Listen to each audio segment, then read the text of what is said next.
Hey everybody, it's a Saturday afternoon and I am going to replace my existing microwave with a new one. So I just want to take you along for the ride. It'll be a lot of fun. Got this GE in here. It stopped working for some reason. The light don't work, the vent don't work, and the handle is broken. Unfortunately, time to replace it. And I got this new Whirlpool on a Black Friday sale. So fresh out of the box, that'll be fun. First thing I did, I have my kids clear out the spices above, getting things ready so that I can remove this out, and I'll dismantle that and get it going. So I'm going to get these two bolts that are holding the microwave up from the top cabinet out, and I have a right angle flexible attachment that I put on my drill, a little screw tip there, which works pretty nice. It's pretty cool, right? Gets right in there, loosens it up, but I just gotta wait for one of my kids to come over and help so it doesn't just fall out when I'm done.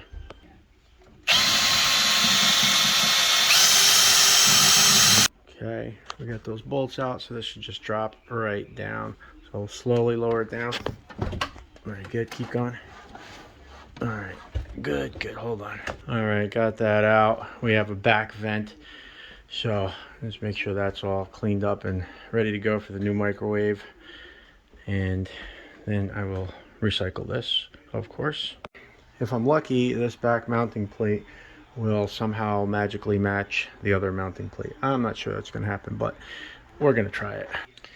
Here's a new one. We'll see. Maybe it'll work. Maybe it won't. If it doesn't, I got to take it out. And then hopefully my holes here will line up. We've had 4 microwaves over time, so that's why there's so many different holes in here. But before I get to that, I gotta flip the blower so that it is back venting and not in recirculation mode. All right, so I gotta flip the blower from recirculation mode into exhaust mode, and I have to remove 2 screws that are actually in here holding the, I can't seem to see them, but they're holding the blower in its current place. Get a nice screwdriver in there. There's 2 little screws holding that in place so that I can flip it and get both of these guys out.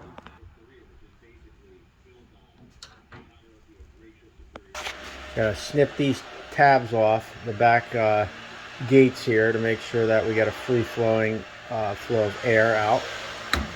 And then get them all. Get these guys out, and then we can actually go through the part of flipping this out. Gotta disconnect the wire, I think, and then reconnect it. Just fold that back carefully so you got good clear access to it, and then this whole thing is going to come out. Here's the blower motor wire. Just disconnect that. It's a little baby squeeze clip, and then the bridge handle allows you to pick it up in the air, and then we're going to flip it around, reconnect it, and put it back in. Okay, so anyway, this is the blower motor assembly, and it's got a wire. And in case anybody's never seen one of these in their microwave, it's got 3 different configurations. It comes standard in recirculation mode, where it basically,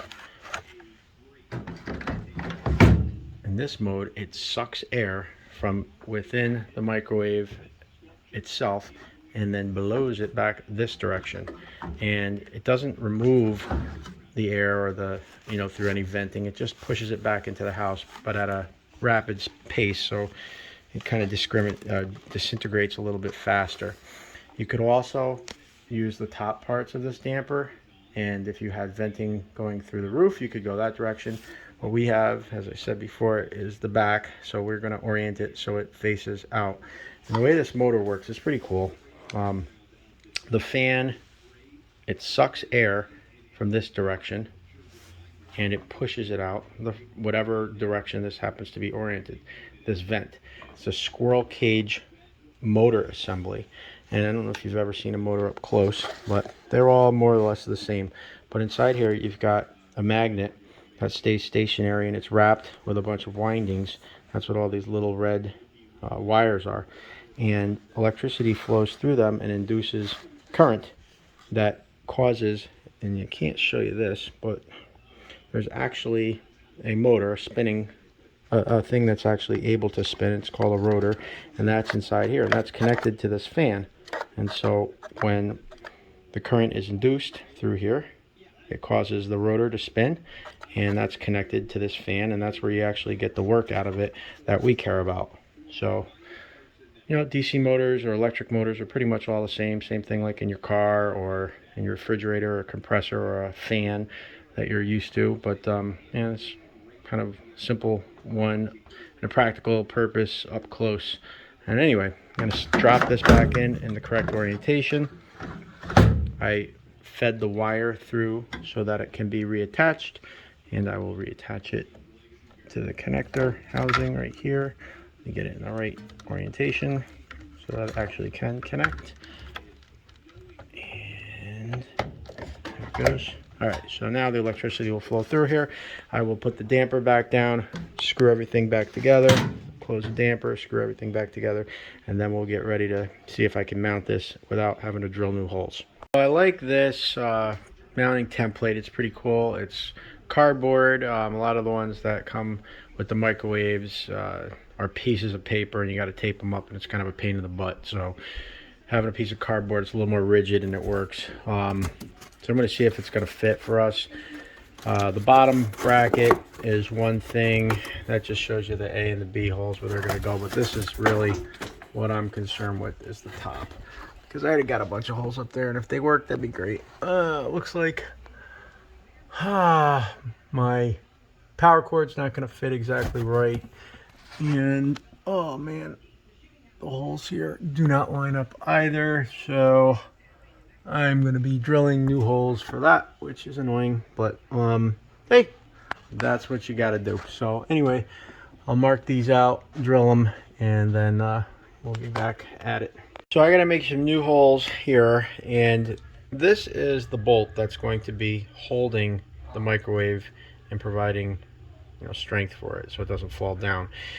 You don't want to make the hole too tight, and you don't want to make it too big. So I'm going to use a 3/8 spade bit, and that should give me exactly what I need. A little bit of flexibility for the bolt to wiggle when I'm actually mounting it, but then enough that it doesn't fall through. So it's still got a mounting plane. And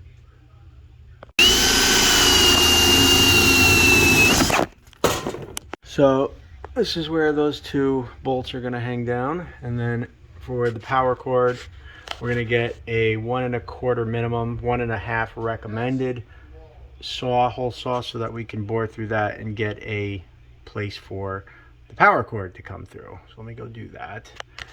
And I don't know if I can record this at the same time. We'll see. No, not working.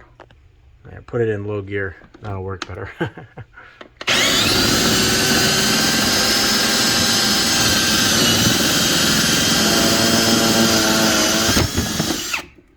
Got it.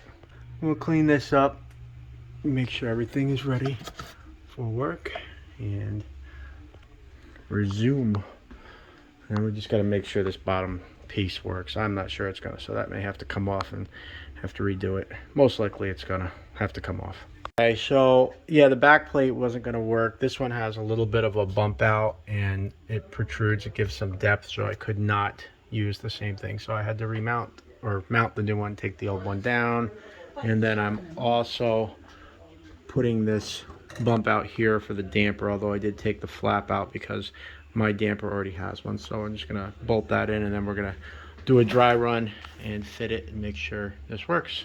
All right, we're gonna try to get this into position. Hold on. I'm gonna first feed this cable through. There's a new hole. Cable's going through. Just give me a second. Got it. Put that in there. Thank you. Let me put it in. Let me grab it. Thank you. Okay, now, go. You're gonna slide it back, and then you're gonna tip it towards you. It will. You're just gonna work it. You're gonna work it. Gotta take these two things out before using. All right, now we're gonna really check this, make sure it's good before we send it. Well, a wrinkle has occurred, and I'm not exactly sure why, but this is not fitting, and it looks like we need to lower this down into the tile, which is definitely not going to be good. I didn't throw away the old mounting bracket, and it turns out that that's going to work exactly right because it actually goes lower than the old GE one.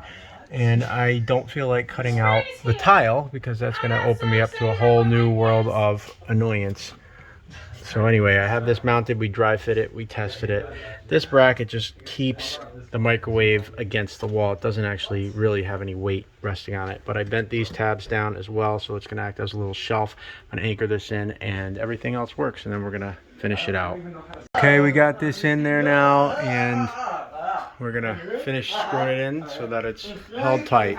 Okay, we got it installed, tightened down the screws, and plugged it in. It's on, it's in position, and it's level, so we are all happy. And for the record, that's why installers charge like $400 to install your microwave that might have cost less than $400, because it's always a pain in the butt, and there's a lot of tricks and configurations that you have to do just to get it in there and make it work. So anyway, make sure you value the installation price and the labor associated with it. That's all I got for today. Thank you. Have a good day. Bye-bye.